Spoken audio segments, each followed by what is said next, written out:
a new warning about complying with sanctions against Russia and Belarus.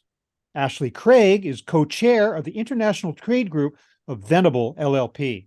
Hi, Ashley. Hey, Bob, how are you? Good. Thanks for being with me today. So tell me, Ashley, about this recent interagency communication by the U.S. government, the so-called Tri-Seal Compliance Note, to crack down on evaders of sanctions and export controls targeting Russia and Belarus. What's in it? Well, Bob, it's quite interesting. It's not necessarily unique. The government has taken this effort in the past. It does demonstrate a unified approach amongst the frontline agencies that help to enforce U.S. economic and trade sanctions. In particular, here we're talking, as you noted, Belarus and the Russian Federation. Back in May of 2020, you may recall there was a similar tri-agency announcement targeted at the maritime sector and underscoring the importance of complying with sanctions. That was actually something that took many years to get to. The third agency in that instance was State Department. Here we have, in the most recent Tri-Seal note, our friends over at the Department of Justice, along with Treasury. And it's important to note we also have Commerce involved from a U.S. export compliance perspective. The catalyst really is, let's not remember, or I should say forget, what happened with regards to the Russian invasion of Ukraine. What we saw in the months and the weeks that followed a little over a year or so ago was a litany, unprecedented amount of U.S. and multilateral sanctions. We're not at a total embargo with regards to our Russian friends, but we're very close there too. And given that there does not appear to be any sign of resolution on the part of the Russians, we anticipate further sanctions coming very soon. So this announcement is not totally surprising, but it is, in my opinion, a marker that the U.S. government has put down, targeting and providing notice to U.S. persons and those that are subject to the jurisdiction of those three agencies. What also has happened in the last several months has been a proliferation of actors, U.S. and non, primarily non, but we have actors that are undermining the sanctions, circumventing the sanctions through a litany of different means. And so this tri-agency seal, if you will, provides notice that the government is aware there are multiple investigations, frankly, ongoing, and that if you are subject to U.S. jurisdiction, you better be mindful. So the timing of this is partly because these actors have appeared, have been detected as doing this, or it's just a reminder, or it's the first time these particular agencies have stepped forward. I mean, why now for this particular message? We're caught in the middle of a geopolitical mess, frankly, to put it nicely. The situation with regards to the war, not anywhere near close to resolution, not even close to a point of a stalemate. The U.S. and Western allies have clearly stepped up. The new armaments are coming, or at least those that are being recycled, that are newer than the Soviet era, that our friends in Ukraine have been using. And then yes, I think, in my opinion, based on what we have seen and what has been in the public domain, and frankly, conversations with U.S. government folks, there has been a documented proliferation of actors that are undermining and helping others to circumvent the U.S. sanctions. So the timing is the reflection of a combination of variables. The war, the fact that the sanctions are multiplying, and frankly, the fact that this particular U.S. government administration is taking them seriously, multiple probes, multiple enforcement matters ongoing at the same time. What does the message mean by heightened caution and additional due diligence? That's kind of vague if companies detect signs of potential sanctions or export violations. Good question. And if you look at the various U.S. sanctions that have been in place, not only with regards to Russia, but let's just go back in time. You can look at the Cuban, the Iranian sanctions, North Korean sanctions, etc. You'll find a common thread, and that is the onus is on the individual, on the U.S. person to conduct due diligence. Know your customer, look at your supply chain, kick the tires. You cannot turn a blind eye. Willful ignorance is not going to help you if you're before OFAC or our friends over at the Commerce Department or state or justice for that matter.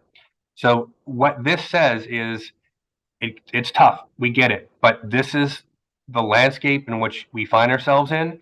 And if you, U.S. person, are going to transact cross-border activity, be mindful of who you work with, because the Russians and their allies are doing anything that they can to circumvent and undermine. So to your question, how far down do you dig? U.S. government would say as deep as you need to go.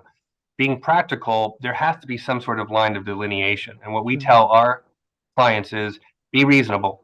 Make certain that you have efforts and you can document. And if you have to explain to our friends in the US government, it does pass the laugh test.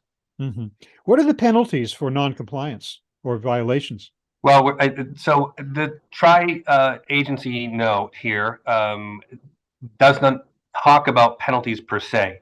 So you'd have to go and look at the sanctions that have been levied with regards to Russia, which are embedded and reflect the current OFAC regime, which could result in the hundreds of thousands of dollars, if not more, in terms of civil penalty. There's also criminal exposure. If you look at the U.S. export control regime under commerce, same thing that you'll find yourself there. What we can do is look at history and other examples of enforcement action vis-a-vis sanctions and U.S. export controls. And if you take an example in the supply chain realm of third-party providers like logistics and asset companies that have gotten caught in the middle of it, or even those that are asset owning that did not intend to, but still it's a strict liability standard, got caught up in a compliance problem, you will see it multiply pretty quickly if you're talking about multiple transactions. So there's a lot of variables that go into that, if you will, calculus, but it is significant and it is something that everyone needs to be mindful of. Is it like a particular fine per transaction? It just builds up and up depending on how many are discovered? Absolutely, Bob. Yes, it's per transaction. And again, in the context of supply chain operations, it's typically each shipment that is in violation could be per bill of lading that's a violation, and then you just do the simple math. Now that's, of course, if there's a pure enforcement matter and you haven't decided as a good conscious corporate citizen to step forward and disclose on a voluntary basis. As we know, voluntary self-disclosure is something that the U.S. government welcomes, encourages, and that helps to provide great weight mitigation, and it will drop down your exposure when you're talking about civil penalties. Right. To get back to the due diligence part of this, obviously you have to vet the parties to whom you are selling, but you also have to vet the parties to whom those parties are selling, and maybe even another couple of steps along. That seems like a huge task, and I'm wondering if it's even possible at a certain point. I agree that practically speaking, you do hit a point in that chain where it becomes impossible. So even if our friends within the U.S. government would say, no, no, no, the burden is on you, the onus is on you, you have the responsibility, you're subject to our jurisdiction. Once again, I return to that theme of being reasonable. Obviously, you know who your direct customer is. If you have reason to believe that there's going to be a resale or retransfer, then I think you've got to go one step beyond and ask your customer, who are you dealing with? We've had countless number of examples where after the fact it's surfaced that there has been a resale, a retransfer. And at that point, you have to make a decision. What do I do? Is there a corrective action to take? Do I go and disclose, et cetera, et cetera? But if you keep drilling down and down and down, it does impact the business operations. And I think that U.S. government realizes they need to strike a balance between enforcing sanctions, but also not disrupting the supply chain operations on a global basis. So again, be reasonable, know your customer, conduct that due diligence. If you have reason to believe that there may be other actors involved in that chain, then go the next step. Okay. What do you recommend your clients do in terms of organizationally set themselves up organizationally to oversee this whole thing? Is there a particular individual? Is there a particular corporate title that should be overseeing? Should he maybe even a chief compliance officer, a supply chain officer? Who in the organization should be tasked with this? Well, we're living in this age of ESG, right? Environment, social responsibility, good governance. That sounds new, but in my opinion, it's frankly something that's been around for quite some time. It's just someone has rebranded it. And it goes to your very question, Bob. Depends on the company, the size, the structure, and frankly, the commitment. Tone at the top does matter. And we see through enforcement cases that US government will sit there across the table. They will take into consideration how large the company is, how sophisticated it is, how many times it's been involved in cross-border transaction. All of those variables come together when they do conduct a calculus of potential penalties exposure. But to your point, I think it can be a combination of existing officers and management that have responsibility for governance.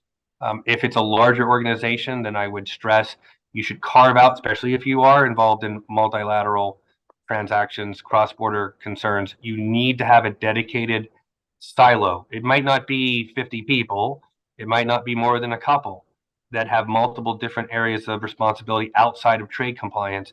But again, it becomes a question of how large you are, how big your global operation reach is. All of those factor in. But at a minimum, you should have someone that's responsible for corporate governance running across different areas, and they're going to get trade compliance as well. Mhm. A real wake-up call. Ashley Craig of Venable, thank you so much for explaining what's in this latest communication and the need for companies to be hyper diligent about complying with sanctions against Russia and Belarus, and for that matter, other bad actors around the world. Thanks very much for your time. Appreciate it. My pleasure, Bob. Thank you.